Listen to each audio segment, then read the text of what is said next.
Today, we are going to look at face-to-face versus online communication. So let's check it out.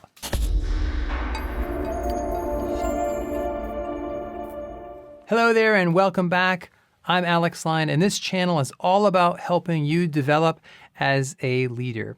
And we are in the second part of a two-part series on face-to-face and online communication. The first video looks almost entirely at face-to-face communication, and today we'll look at the similarities and differences and uses for these two types of communication in general.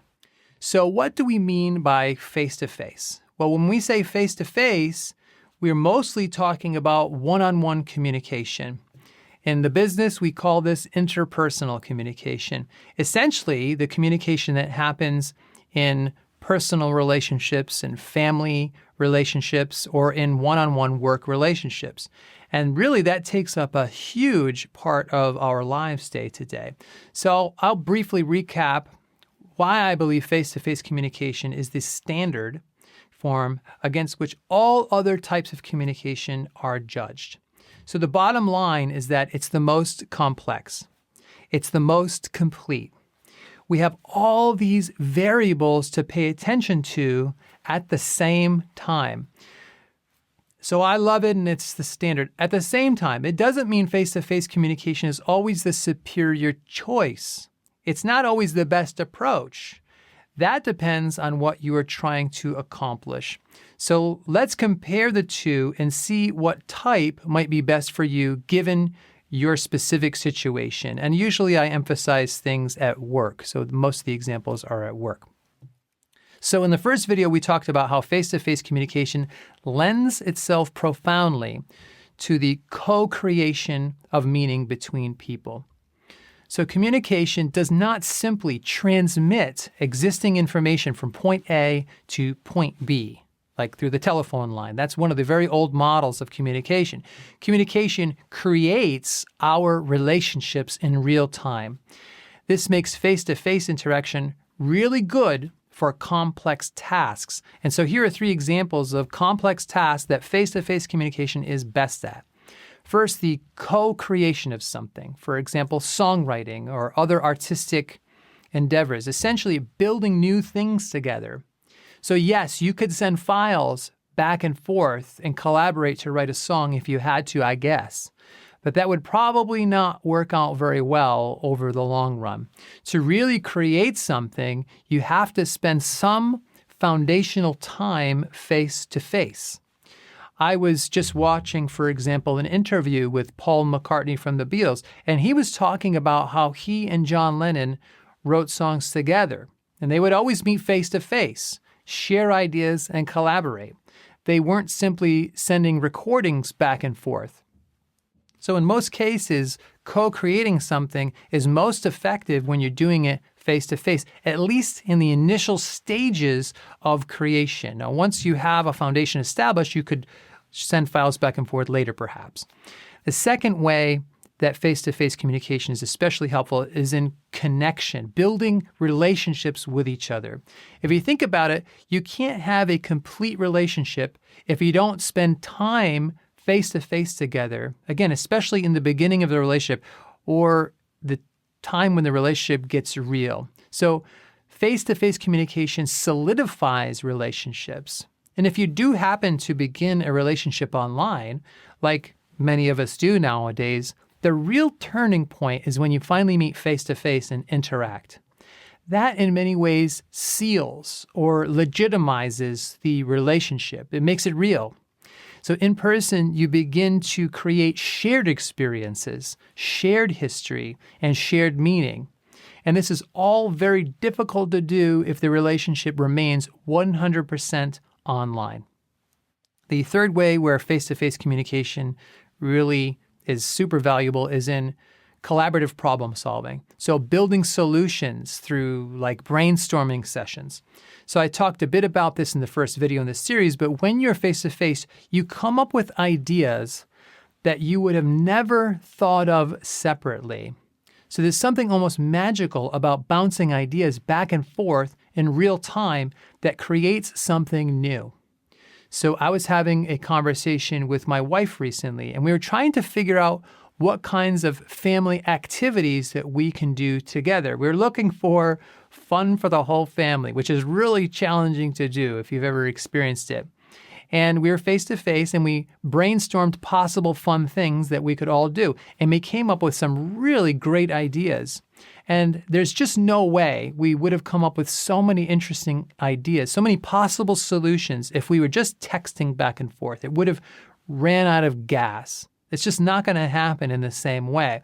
You have to be there to bounce the ideas off of each other and hear yourself in light of the other person's point of view. And then you can even combine ideas, reach compromises. It's very difficult to get those creative solutions if you're not face-to-face, at least part of the time. So face-to-face communication is especially important when creating something new and those initial stages of creation and working through those difficulties. And once you have that foundation, you can use more online communication. But now let's turn to online communication. And it really leaves out most aspects of face-to-face communication because each type of online communication just takes a sliver of face-to-face. So each of the online technologies were designed for a specific purpose. And because of that, they all have really clear shortcomings. So it takes out a layer of the cake, almost all the other layers of the cake that I mentioned in the first video, and focuses entirely on one or maybe two layers. And so it leaves out quite a bit. So email, for example, bites off one of the smallest pieces of the face-to-face cake, but it's still really important. So email is great for transmitting large amounts of specific data in a moment, like a large file, detailed instructions in writing in a somewhat permanent way. It's right there in text. It's also great at sending invites or for appointments or putting things on your calendar. Again, because that information, like the times and the dates, they're very specific. And so it's good for the routine transmission of already existing information from A to B, information that hopefully doesn't require a lot of interpretation. And email is very fast. You can just attach a document and click send. Of course, in theory, we could do a lot of this face-to-face, but it would be really time-consuming, really labor-intensive, and that's why we'll often say, can you send me that on email, because it's much more efficient. But on the other side, email tends to lead to a lot of misunderstandings and a lot of confusion about intentions of the other person. It's not great at working through issues. You can't hear tone. You can't see facial expression. We can't sense the other person's mood or sense of humor. And if we are already in a bad mood, we will very likely read their email wrong, right? And once a conversation on email gets off track like this, it's really hard to solve that misunderstanding if you stay on email. You really have to get face-to-face as quickly as possible to work that out. And the same goes for texting. There's more back and forth, but those limitations are still there. Next type of online communication is social media, and it bites off a bigger piece of the cake, more layers of the cake, but it's still not complete. So social media is multimedia, really. There is the potential for video, images, audio, text. And so it's great for sharing parts of our lives with other people. And the big advantage is that we can be very careful and creative about how we craft an interesting message. It's great for marketing for that reason, for essentially pushing out the best possible message. It certainly does allow for potential interaction with others, but there are two main criticisms to social media. First, it can lack authenticity. Messages are so carefully crafted that they can come across as phony. It's all just a show. The second criticism is that people tend to react to social media in a love it or hate it way.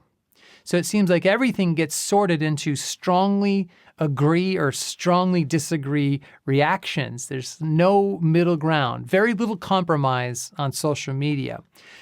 When we're interacting face-to-face, though, you have to look at the person in the eye. You have to feel the potential awkwardness of saying something nasty. And so you would hold back face-to-face in most cases. But online, we have trolls, haters, full-time critics about any topic.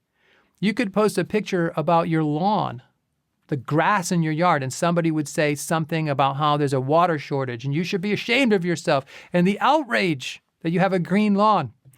But you wouldn't talk like that face-to-face. In person, people are more courteous in their conversations. So next is video.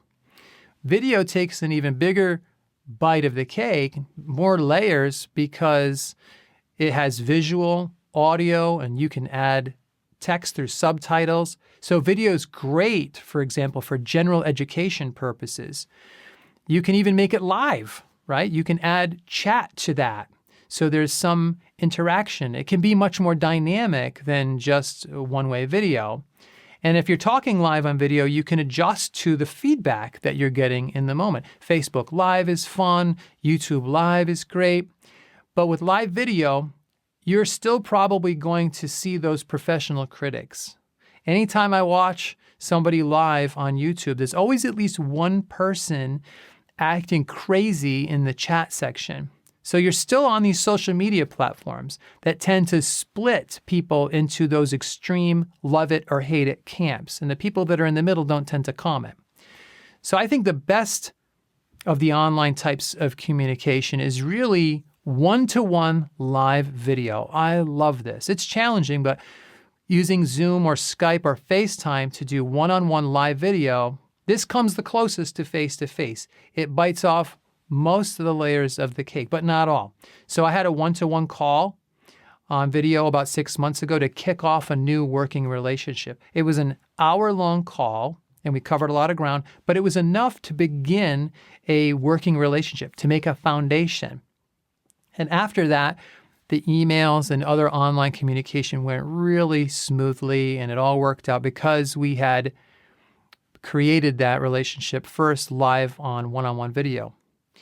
Now, this is also the most challenging, right? People don't have a lot of experience doing these kinds of calls, especially professionally.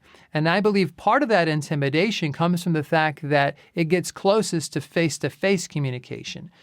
In other words, it's one of the most demanding types of online communication because it has so many layers of the cake that face-to-face communication has. So that complexity makes it really valuable, but also really challenging. But if you can't meet face-to-face to create something to meet for the first time, you're in different cities, for example, this can be a great substitute to face-to-face communication to make some progress and to move forward.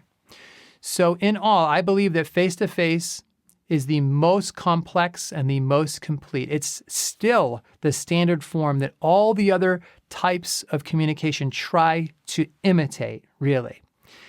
But some types of online communication are better choices depending on what you're trying to accomplish. And that's usually because they were designed for a specific use in mind, like email, as we mentioned. It's great for appointments and things, but it's not great for disagreements. So as mentioned, the first video in this series looks entirely at face-to-face communication. If you haven't checked that out yet, I encourage you to do so. I will put a link to that in the description below the video, and that really looks at the different layers of face-to-face communication. I'd also like to tell you about a resource, a free PDF download that I created on the essential professional communication skills that every working person should possess. I'll put a link to that. And that's all I have for you today. Thanks, God bless, and I will see you in the next video.